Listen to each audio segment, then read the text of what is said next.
Assalamualaikum warahmatullahi wabarakatuh. Selamat pagi Pak Dai.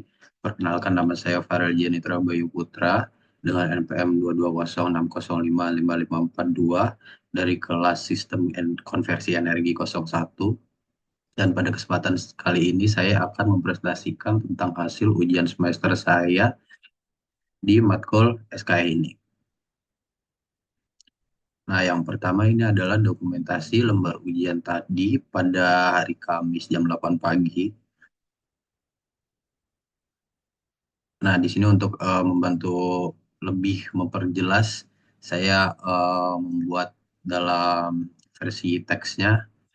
Nah, di sini saya akan menjelaskan yang pertama adalah DAI5. Nah, DAI5 ini adalah kerangka berpikir sadar untuk memecahkan masalah yang terstruktur dalam 5 langkah inti. Nah, langkah pertama itu adalah Deep Awareness of I, atau kesadaran mendalam tentang diri. Nah, ini langkah dasar yang melibatkan pengingatan terus-menerus akan Yang Maha Esa, Sang Pencipta.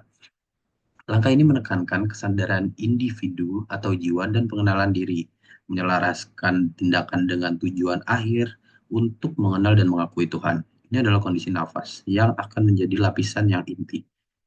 Nah, yang selanjutnya adalah intention atau niat. Nah, ini merupakan keputusan atau tujuan yang sadar yang mendorong proses. Niat ini berasal dari hati yang bertindak sebagai perangkat hati atau hardware yang menyandikan niat untuk seluruh kerangka kerja. Niat ini memastikan bahwa setiap langkah dalam pemecahan masalah itu selaras dengan kehendak Sang Pencipta. Lalu ada initial thinking atau pemikiran awal tentang masalah. Nah, langkah ini mencakup analisis menyeluruh dan pemahaman mendalam tentang masalah, memastikan pemahaman yang lengkap terhadap sifat dan akar penyebabnya. Lalu, idealization atau idealisasi. Nah, dalam langkah ini, asumsi itu dibuat untuk menyederhanakan dan memodelkan masalah, sambil memastikan bahwa asumsi tersebut dapat diandalkan realistis dan selaras dengan prinsip-prinsip utama yang ditetapkan dalam niat. Lalu ada instruction set atau rangkaian instruksi. Nah, langkah ini mencakup prosedur, langkah-langkah, dan metode iteratif untuk mengimplementasikan solusi dengan niat sadar yang terus memandu tindakan selama eksekusi. Nah, kerangka kerja ini menekankan keselarasan dengan tujuan yang lebih tinggi dan mengintegrasikan kesadaran teknis serta spiritual. Kerangka ini berbeda dari kerangka tradisional lainnya karena kerangka ini berfokus pada niat dan lapisan dasar kesadaran atau nafas. Oke, yang pertama ada Deep Awareness of I. Pada kriteria yang pertama yaitu Consciousness of Purpose yang saya hubungkan dengan tugas besar saya. Nah, ini pada inti kehidupan, setiap tindakan yang kita ambil adalah cerminan dari kehendaknya.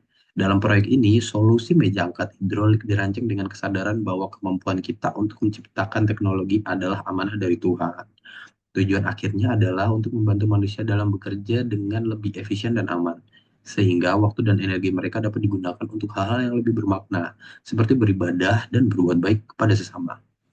Lalu yang selanjutnya adalah self-awareness. Nah, saya menyadari bahwa setiap individu, termasuk diri saya sendiri sebagai perancang, memiliki keterbatasan dan bias.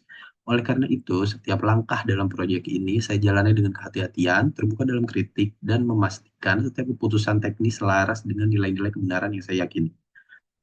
Lalu selanjutnya adalah ethical consideration. Proyek ini tidak hanya mempertimbangkan aspek teknis, tapi juga aspek moral. Sistem hidrolik yang dirancang memperhatikan penggunaan bahan yang ramah lingkungan, proses pembuatan yang adil terhadap pekerja, dan manfaatnya bagi masyarakat luas. Ini semua merupakan upaya kecil untuk menjalankan perintah Tuhan, yaitu menjadi umatnya yang bertanggung jawab atas bumi dan sesama.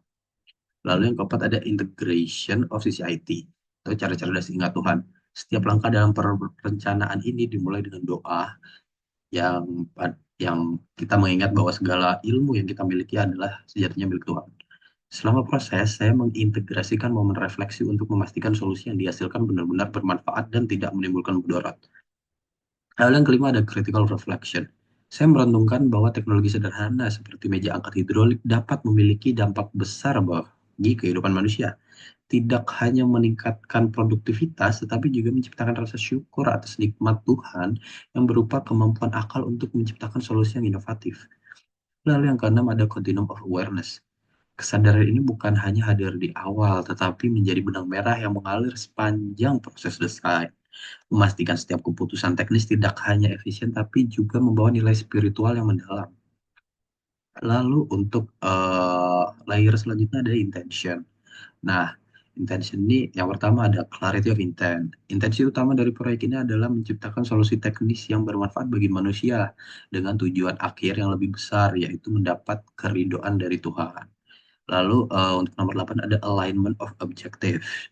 Setiap tujuan teknis seperti efisiensi energi, kemudahan penggunaan dan keselamatan dirancang dengan prinsip yang lebih tinggi, yaitu keberlanjutan, manfaat universal dan tanggung jawab moral.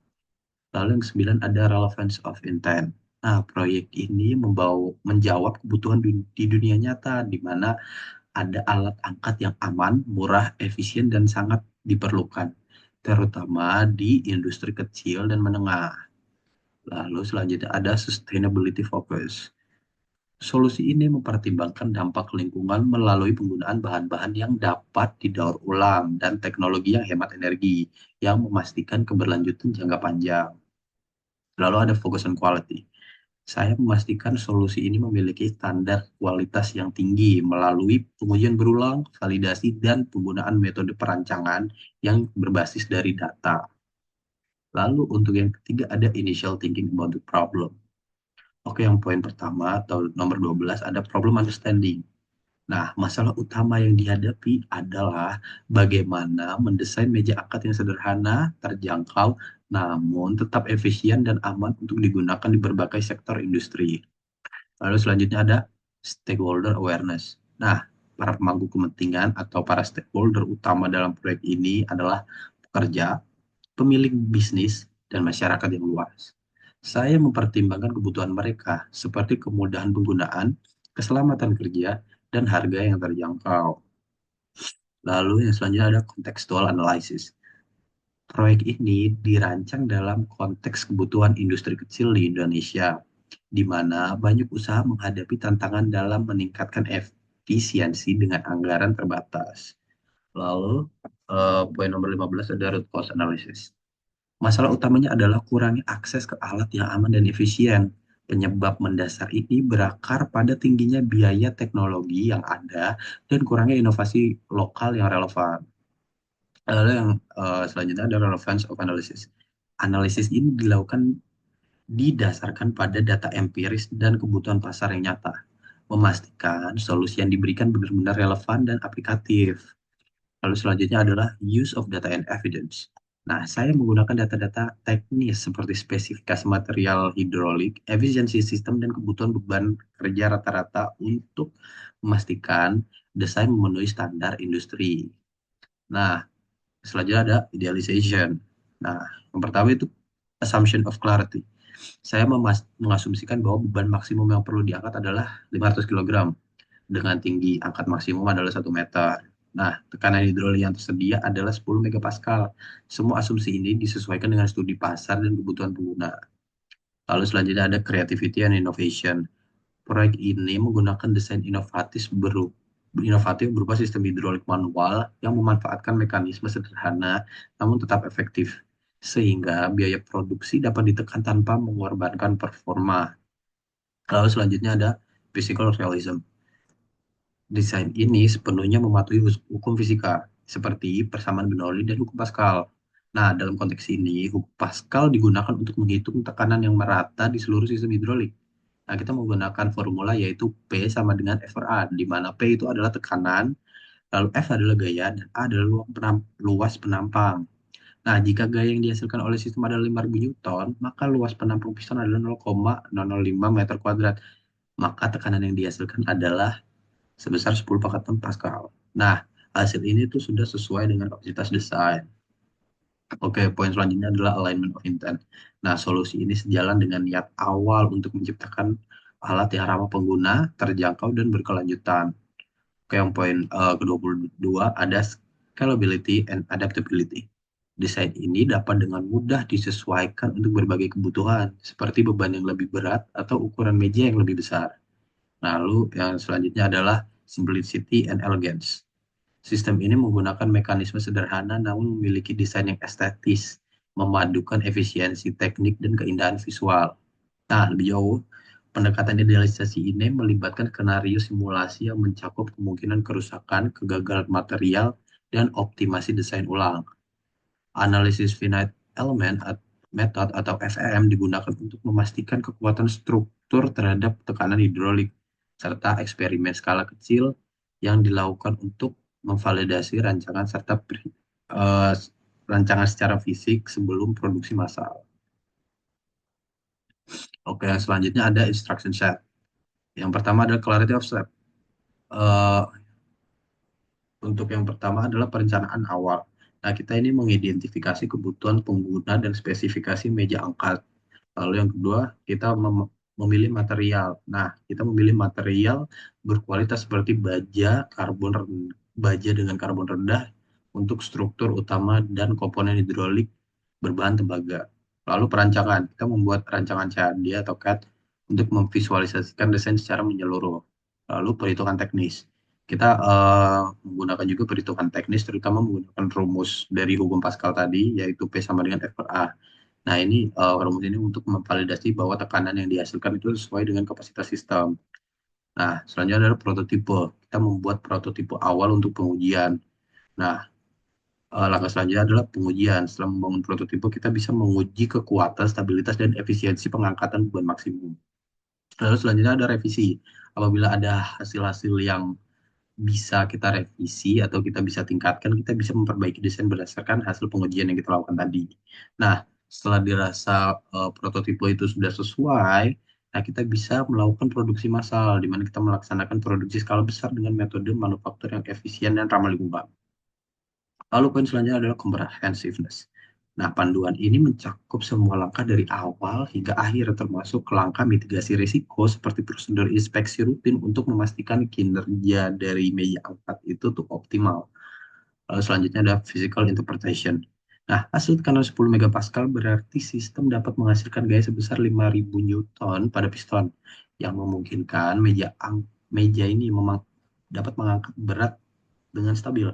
Nah, hal ini juga memastikan ju- distribusi tekanan itu merata untuk mencegah kebocoran atau kerusakan pada komponen. Nah, lalu ada minimization. Nah, ini adalah langkah mitigasi termasuk penggunaan valve pengaman untuk mencegah overpressure, serta pengujian pada berbagai suhu untuk memastikan sistem dapat bekerja dalam kondisi lingkungan yang berbeda. Lalu ada verification and validation. Nah, kita bisa mensimulasikan dengan software atau perangkat lunak seperti ANSYS yang bisa kita gunakan untuk memverifikasi desain secara digital. Nah, sementara itu nanti setelah kita verifikasi secara digital, kita baru verifikasi di realitas di dunia nyata menggunakan pengujian fisik yang dilakukan untuk memvalidasi kinerja nyata. Nah, selanjutnya adalah iterative approach. Proyek desain dilakukan secara iteratif dengan evaluasi di setiap tahap untuk memastikan kesesuaian terhadap kebutuhan pengguna dan standar kualitas. Nah, selanjutnya ada sustainability integration. Nah, material yang digunakan itu bersifat daur ulang dan proses produksi memanfaatkan energi rendah karbon untuk mendukung keberlanjutan lingkungan. Lalu yang selanjutnya ada communication effectiveness. Nah, ini panduan ini dilengkapi dengan diagram alur, tabel spesifikasi, dan manual pengguna yang sederhana dan mudah dipahami. Terus yang selanjutnya ada alignment with the E5 framework. Nah, setiap langkah ini, langkah dalam proyek ini tuh dirancang dengan prinsip DAI5 sebagai framework utama atau sebagai pedoman yang mana memastikan solusi tidak hanya relevan secara teknis, tapi juga dapat bermanfaat secara spiritual. Lalu ada documentation quality. Nah, dokumentasi akhir ini harus secara jelas yang mencakup laporan teknis, panduan pengguna, analisis dampak lingkungan, dan refleksi nilai-nilai moral dalam proses desain agar orang yang melihat dokumentasi ini dapat mendapatkan informasi yang jelas dan lengkap. Mungkin sekian presentasi saya terkait dengan ujian akhir semester SKI ini. Apabila ada kekurangan, saya mohon maaf sebesar-besarnya. Terima kasih. Wassalamualaikum warahmatullahi wabarakatuh.